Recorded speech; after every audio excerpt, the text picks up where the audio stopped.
అయితే Orlando night club కాల్పుల కారకుడు ఒమర్ మతీన్ గురించి ఆసక్తికర వార్తలు బయటకు వస్తున్నాయి. కాల్పులకు ముందు, కాల్పుల సమయంలో ఫేస్బుక్లో మతీన్ విద్వేషపూరిత పోస్టింగ్లు పెట్టినట్లుగా సమాచారం.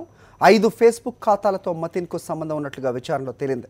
గత నెలలో శాన్ బెర్నార్డినో ఉగ్రవాదుల సమాచారం కోసం మతీన్ అన్వేషించాడు. ఈ నెల 4న ఐసిస్ చీఫ్ బగ్దాదీ స్పీచ్ కోసం వెతికిన మతీన్ ఈ నెల 12న పల్స్ ఆర్లాండో షూటింగ్ పదాల గురించి మతీన్ వెతికాడు. ఐసిస్పై అమెరికా, రష్యా దాడులను వెంటనే ఆపాలని, ఐసిస్ చీఫ్ బగ్దాదీతో కలిసి పనిచేయడానికి ప్రతిజ్ఞ చేస్తున్నానని చెప్పాడు. పాశ్చాత్య దేశాల చెడు పనులను నిజమైన ముస్లింలు అంగీకరించబోరన్న మతీన్ ఇస్లామిక్ స్టేట్ ప్రతీకారం రుచి చూడండి అంటూ హెచ్చరించాడు.